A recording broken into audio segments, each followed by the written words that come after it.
So you guys can see how this doesn't take much to change and evolve and be affected. So this is the old me doing a classic revenue distribution video. That took place on November the 2nd, 2022.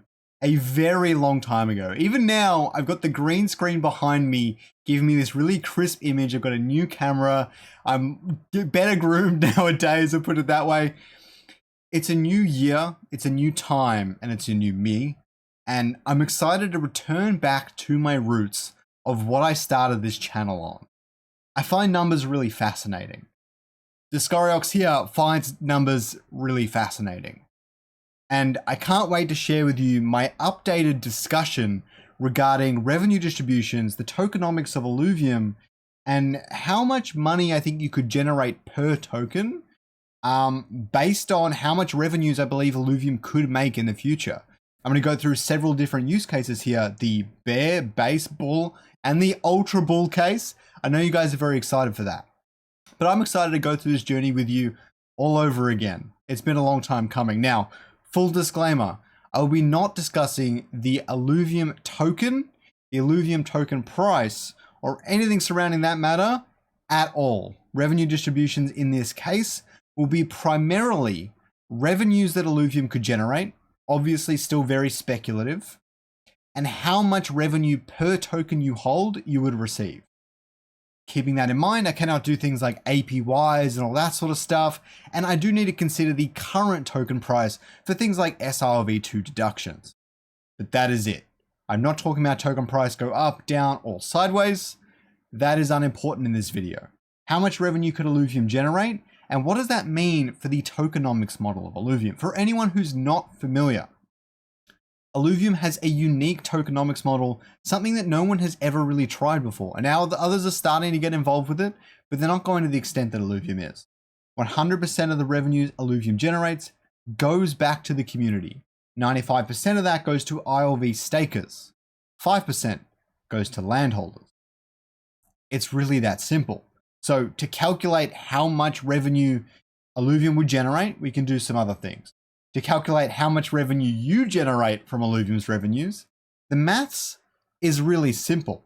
The speculative part is, how successful is Illuvium going to be? And it really is that simple. The more successful Illuvium is, the better people who are staking the Illuvium token are going to do in terms of passive income. Other factors aside, passive income will remain as per how much revenue Illuvium generates. It's very exciting times, and without further ado, let's jump straight into the bear case. So for the bear case, and I forgot to enlarge it, I'm still not perfect at all this. For the bear case, it's quite simple. I am taking all of the current statistics for what Illuvium is doing in terms of land and Illuvatars, and I'm extrapolating that information to bring it into the rest of the data. Now, like with my last Illuvium RevDiz video, I'm actually going to be using the Drake equation yet again. For anyone who does not remember how that works, basically, I take a bunch of numbers and then I get the geometric mean of all of them, which from memory is the square. I'm using just a formula in here, so it's definitely the geometric mean, but from memory, it's a square of all the numbers and then a square root of the total. And what this does is it brings a lot of numbers closer together, but especially brings higher end numbers down closer to the lower end. For example, if you had 1,020,000, it would bring that closer to like 100 or 200, whereas the average would be like 500,000, okay? So it brings down the higher end numbers much more in line with the averages of everything else, and really just works in that way. So you don't get us blown off the top crazy numbers, and your estimates are a lot more accurate as per. And basically the idea is the more data points you have, the more accurate your estimate becomes. And I've got quite a few in here, so I'm looking forward to sharing all of this information with you guys. So, Illuvatars holders, 11,500. We can see the stats right here, where we've got 11,666 holders right there. Illuvatars volume, very similar. The monthly volume, I actually pulled it from the other page, is $61,000 at the moment and a half. Now, there's a little bit more to that. You've got things like Illuvatars accessories and things like that. I did conflate a little bit of that together, but I'm keeping, whenever I'm rounding off my numbers a little bit, because I don't need to go too crazy, I'm always on the lower end, so do not worry about that. Land holders 7,700 land, monthly volume, significantly higher. This entire analysis for this entire video is going to be very much centered around monthly numbers, monthly volumes, and things like that. And we can talk a little bit about annual at the very end. So land volume is quite a bit as well, as we can see it here. Land volume, total trades 40,000, trade volume 500. I think that's total trade volume. No, I have no idea. It might be monthly. I've got monthly at 420 because that's from the other page. So if I go to the Mutascan page, you can see Illuvium land over 30 days, 430K. I put in these numbers the other day. So 423.5K. Discs minted every single month. How I did this was I actually went to the discs page and I saw the amount of, whoops, that's not the right page. If I go back and I go to discs, which I cannot find, apologies. Whoops, I don't want to connect. If I go to discs, I see 355,100 tokens minted, and I just divided that by the lifetime of the product. So every single month, it's on average 29,500 discs being minted, because that's how many exist in the ecosystem, and that's how many months it's been available for. Average disc price, I've got at $20. That's kind of typical of what they're selling for on the secondary, so I think it's fair to kind of assume that that's been the average price over the lifetime, although it might be a little bit closer to $15, $16. And the average quantity of disc bought per person is 2.54, because the number of holders and the number of discs minted per month. Now, what's interesting here is that gives us the average user spend of those in Illuvium Beyond, which is $51. Average quantity of discs bought multiplied by the average disc price gives us $51. Very, very simple. And now all I've done is I've got a bunch of geometric means of all of this data and compiled it into my different numbers. For monthly volume, I've got 485,000. Royalties, that would give us 14,550. I'm pretty sure it's right. I'm using a 3% royalty fee. Potential users, 9,471, which is just the geometric mean of land holders and Illuvitas holders, which sits somewhere in the middle. So 9,500 potential spending users as the very bare minimum. Okay, that is the bearish case, 9,500 users. Honestly, that's not even that bad. For Web3, that's actually quite a lot of players.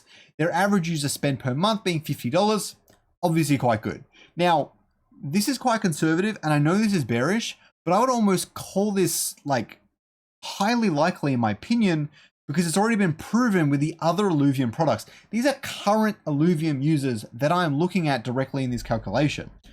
Overall revenue, 481,151. Obviously, that's just potential users times average user spend, and potential SRV2. In this calc, I'm using the current SRV2 as if no more were to be minted. For the future calcs, I'll be using more SRV2 as hype around the project would be a lot higher. Now, I've also added this in, an airdrop marketing boost. And why did I do that? Firstly, the numbers looked really crap without it. I'm not going to lie to you guys. But we need to consider large cinematic trailer, several partnerships, airdrop campaign.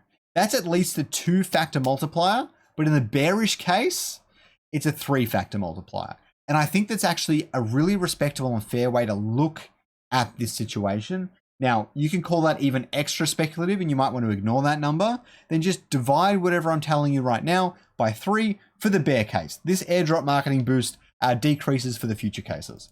Token staked, I've got it at 3 million. I think that's close to what it currently is. But if sentiment around the game is quite low, you'd expect not that many people will be staking their tokens. Obviously, complete guess. And I've got merch revenue at 1%. I have looked at a little bit of statistics that says 3 to 5% to 10, I think it's like 3 to 10% of companies make their total revenue generated in merchandise. I've got it on the low end for the bearish case. Merch revenue being $5,000 every month. I think that's very fair. I think that's just like Sam Withers alone, right? So base revenue is 500K and revenue with marketing 1.5 million. Maybe that doesn't last forever as well. Maybe the airdrop campaign fizzles out as well. So you need to consider that, but I'm not doing any of those sorts of calculations in this video. And I'll do it in the future. If you guys like down below and leave a comment saying you really want this sort of stuff, let me know everything you want. If you really love this video, I will make more of them. I will make them more detailed. I will make them more interesting. I'm looking forward to it. So estimated monthly revenue distribution, being 50 cents every single month. Now, it is a little bit more complicated than that, and I'm going to show you what I mean right at the end as we go through a month by month of how much revenue distribution I think each token is going to receive. 0.5 per month. Not terrible. If you own 1,000 tokens, which is obviously a lot of money, that is $50, $500, I want to say $500. $500 a month, which is actually really, really high. So that's not so bad at all. Okay. Next, we move on to the base case. Now, for this one, I'm going to look at Heroes of Mavia. Now, you're probably thinking, but Scoriox, Heroes of Mavia is a mobile title. I know, guys, I'm factoring all of that in some really interesting ways. Okay.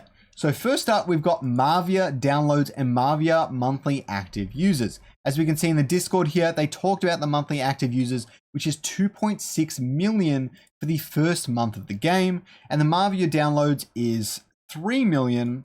I don't have the tweet up for that, but it's just on one of their tweets. Very, very simple. And it might even be higher nowadays. Mavia competitive spend. Unfortunately, I had to take some creative liberties on this one. Personally, I think $50 gets you to HQ7 in the top 1% of players. So I would say that is what a competitive player would spend on Heroes of Mavia. To balance that out, I've got the amount of players actually spending at 5%. So if we click on this sweet link here, we've got 28 amazing app revenue statistics. And apparently, right, God knows where it is. 5% is a significant, around 5% of users make in-app purchases, which is statistics by revenue models. So I'm using that, and you'll see that in my other cases as well, where I'm saying 5% of players on a mobile title at the very least are spending money. Potential revenue then becomes 6.5 million, but that is for Heroes of Mavia. I'm not exactly using that for my calculation. And I'm also looking at a PC to mobile ratio to help better adjust my numbers for the total number of players as well. If we have a look at that, it actually, there's this really neat Venn diagram, okay? And it's gonna be really blurry, but I actually really like this Venn diagram. Basically it says mobile only players is 35%, PC only is 8%, we can ignore console for now, and the crossover is 16%. But you've also got the 8% of PC, which is a total of 24% of players are using PC, and 16% of them are having an overlap. So for my future references and things like that, I actually have a 20% PC to mobile ratio. Now, I know a lot of the players in these games, especially in Web3 titles and things like that, are coming from countries like Indonesia and Philippines, where these numbers are not quite the same in terms of percentages. But I know a lot of crypto bros and Web3 in general is very heavy online into PC and gamers, that sort of stuff. And so I'm going to keep it at the 20% number for my calculations. If you disagree with me, that's fine. Leave a comment down below. Mavia land volume, I've got a 5 million. All right, so I didn't have any other stats for that. So monthly volume, also 5 million with 150K on royalties. Potential spending users, I've got 26,000, factoring the PC to mobile ratio, the geometric means, and all the rest of it. And average user spend is $50. Obviously, this is one of the more speculative user spends. They get better as I go. But $50 per user, meaning the overworld revenue is 1.3 million, and potential SRV2, I bumped it up 20% or so, is 180,000. Airdrop marketing boost at 2. Maybe I don't need this because Mavia had its own airdrop campaign, but I've left it in there just for funsies. Merch revenue at 5%, which I think is a much better number in general. I expect 5% of people who love the IP, who are playing the game, are going to love the IP. So I expect 5% of them to be spending money on merchandise, especially since it's so high quality and crypto people have a lot of money in bull runs. Let's put it that way. Base revenue 1.5 mil, and revenue with marketing 3 mil. Estimated monthly revenue distribution, 70 cents. So only a little bit of a climb from the bear case, but as we head into the bull and the ultra bull case, it gets far more interesting. I bet you guys can't wait to see this. So as we head into the bull case, I'm looking at Gods Unchained and Axie Infinity, and why I choose these two games. Firstly, Axie Infinity kicked off the entire GameFi and Web3 market. It just did. It hit crazy numbers, crazy records, and people really loved it. It's on mobile, a little bit of a problem. So I found a PC game as well Gods Unchained only came to mobile a few days ago, so I'm ignoring pretty much all of those stats. Gods Unchained is a PC game and is the longest lasting and most successful GameFi studio outside of Axie Infinity.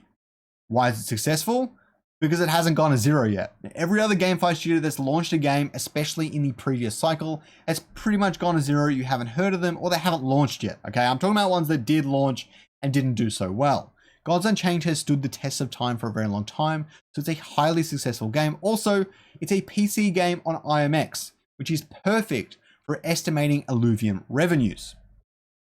Now, as we take a look at it, the holders is 206,000 and the volume every single month is $21 million, which is huge. Okay, now, I know you guys are going to come at me in the comments. Gods Unchained probably has a crap ton of wash trading. Okay, I'm just going to assume that's not a thing. It doesn't matter. Even if there is wash trading, they're getting royalties from it, which is what we're calculating here. So if people will start wash trading alluvials, it wouldn't be that bad. They're taking money from IMX, which is not fun and not great, but it's not that bad, okay? It is what it is. And then Axie Infinity holders is 1.9 million, and Axie Infinity peak volume hit $1 billion per month. It only did that for 1 month, but it's still pretty cool. All right, I don't know where it is. DAP Radar. So we can see the current volume is about 70K a day, so over 30 days. What did I have it at? I had it at 2.5 million. I don't know. I had it right at the time. And if we go to all, we can see these peak volumes are insane. Hopefully it doesn't take too long to load. We got around here, we got average volume, like 27 million in a single day is crazy, or in like a single week or whatever. Anyways, it's a lot of money. It is a lot of money. All right. So peak volumes, this can happen. Don't forget, volume isn't people spending millions, $1 billion on a video game. Volume is people trading $1 billion worth of assets and then someone taking a 3% fee. I think the fee on Axie Infinity might have actually been even higher than Illuvium currently has it. So really big volume numbers. We've got the Axie Infinity current volume of 2.5 mil. And Axie Infinity current monthly active users is at 350,000 players. You can see it right here. I really love this website. And you can see their peak monthly active players was like almost 3 million. It was 2.78. So very, very crazy. And I don't know if Illuviums are going to reach 3 million players. If it does, everyone who holds the ILV token is going to be very happy. They're going to be getting a lot of revenue distribution. But there's no telling if we're going to do that. Again, for Axie Infinity specifically, again, I did not apply this to Gods Unchained. We need the 20% PC to mobile ratio when I'm doing my calculations. Axie Infinity total revenue is actually 1.3 million. If we take a look at this, they state 1.3 million, which sounds about right. In Axie sales, breeding costs, all the rest of it. Axie Infinity monthly revenue is about 18 million over its lifetime. Because remember, we're looking at monthly stats here. And its lifetime started in like 2017 or something. And so I extrapolated that to get $18 million every single month for Axie Infinity on average, which would be really good for Illuvium. So if we're talking like average revenue is what we're hitting, and Illuvium does really well every bull run or whatever it might be, then I think that's very interesting. I don't know if I would say realistic, but it's very possible. I could definitely say that. Players spending, I've got it at 5% like before, and average user spend for this is insanely high because after I take all my calculations and things like that, Axie Infinity did really, really well. Let's just put it that way. Their average monthly revenue is insane. And so the average user spend got quite high. The problem was that the potential spending users after all my calculations was actually quite low, only 11,500, actually less than I had for my base case, but the average user spend is significantly higher. Royalties being in the $1 million range, which is where I would like to see it. $1 million in royalties would be really good in the mid to long term for Illuvium every single month. Let's put it that way. So overall revenue comes to 5.4 million. Potential SILV2, I've got that a lot higher at 200K. Airdrop marketing boost, I've still got it at a factor of 2. And tokens staked are way higher here at 6 million tokens.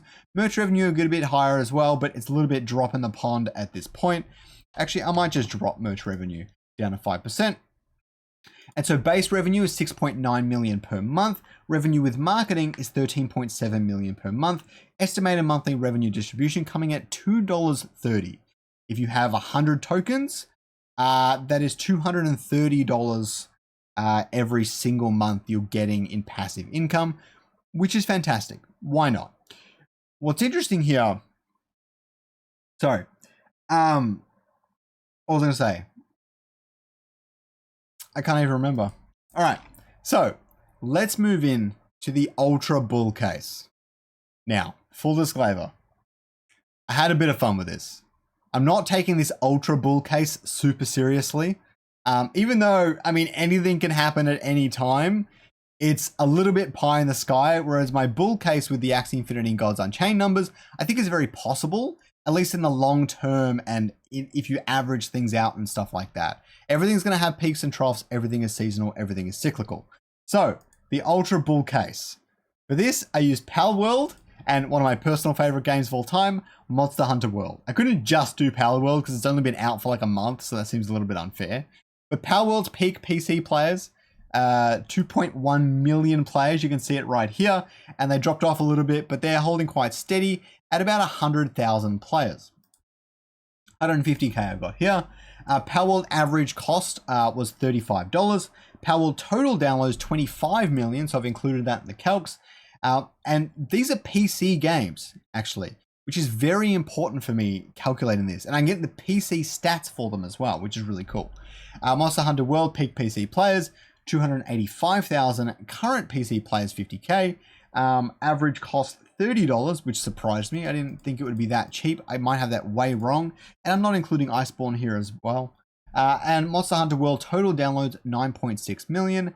So you can see the stats on the concurrent players here and the total purchases here as well. 19.6 million. So these games are really close in genre to Illuvium, and Illuvium is getting closer and closer to Pal World every day, and then it will get closer and closer to Monster Hunter World every day. So in terms of the target audience, besides the whole live service, pay-as-you-play sort of systems, it's actually quite similar. So it's going to target very similar demographics if they like Web3 technology, let's put it that way. And so I really liked using them as a base case for my ultra bull scenario. As we look down, we've got percentage of players spending at 100%, and I've got average user spend at $32. This is where it got a little bit tricky. The average person is buying this game once. Okay, these statistics are based on this person buying this game once and playing it forever. And my average spend is saying that they buy the game every single month. But Scorus, that doesn't make any sense. I know. But really, if you think about your typical gamer, especially when it comes to $30 to $40, they might buy a new game every single time they finish an old one. Typically speaking, at least some of your ones with employment. They're not your unemployed gamers. Because they're spending money on other things anyways, and they're finding jobs. It doesn't matter, they're in high school. And their parents might even buy it for them. So, with that in mind, I'm kind of estimating this like they're going to buy a new Pal World every single month. And so they're spending that on gaming in general, and that doesn't really translate here too well. But again, this one's more for fun, so we're going with it. Percentage of players spending 100%. Every single player bought these games. Or I guess the total downloads includes Xbox Game Pass. It doesn't matter. They're paying the subscription. Okay, estimation. Monthly volume, 37.5 million. I'm actually just copying over the Axie Infinity stuff here since I don't have volume numbers for Web 2 games. Potential spending users, I've got at 1.14 million players. Look, let me level with you guys. If Illuvium hits over 1 million players, full success. That's end of story. That would be sick. I have no idea if and when that is going to happen. I really hope it happens one day, especially when like a battle royale or something comes out. But very exciting. Average user spend at $32, and overall revenue every single month then becomes $37 million. And who couldn't see themselves spending? I mean, in the early days of World of Warcraft, the subscription cost was like $30, I believe. So people were spending $30 on a single game every single month because they loved that game. Illuvium isn't an MMO yet, but if it eventually becomes one, then I don't see why not. And they've got potential SRV2 still at 200k. I actually got rid of the airdrop marketing boost. I could bump this up, but The ultra bull case is already bullish enough. Tokens staked, I increased it even more to 7 million. Merch revenue, I'll leave that at 10%. And the revenue with marketing is $41.9 million, totaling $6 in monthly revenue distribution. At 100 tokens, there's $600 every single month in passive income, which seems great, okay? And here's what I need to show you last. I'm going to show you a chart where I compare all of these different numbers, all these different statistics across the period of 2 years. Because this is where it starts to get interesting. SILV2 and things of that nature actually decrease the amount of revenue the DAO generates in the short term. And we need to keep that in mind when we're making these calculations. So with the Ultra Bull, you can see it gets paid off almost immediately. Month 1, basically done. July, everyone's earning revenue distribution. In the bull case, in August. February next year for the base case. So we're hoping we're doing even better than that. And the bear case is in August of next year. August of 2025 is when revenue distribution would start. Because there's so much SILV2 in the ecosystem, I hope it gets burnt out quickly. Maybe there's going to be a big pump of players at the start because they have SILV2. That's fine as well. There's a lot of scenarios that are at play here. But that is something we need to consider when we're talking about revenue distributions and the revenue Illuvium can generate. Guys, I know it's been a long time coming. I'm glad to be back. Please click the link down in the description down below. If you have not tried out Illuvium yet, there are going to be lots of ways to play and earn from the game itself as well. It's been a pleasure being on this journey with all of you for the past 3 years, and it feels like the game is about to come out and we're all going to be able to experience this thing we've been passionate about for so long. I just wanted to thank you all for coming on this journey with me. It's been awesome, and I can't wait to make more of these videos, more videos in general, and just do a better job to support you guys after everything you've done for me.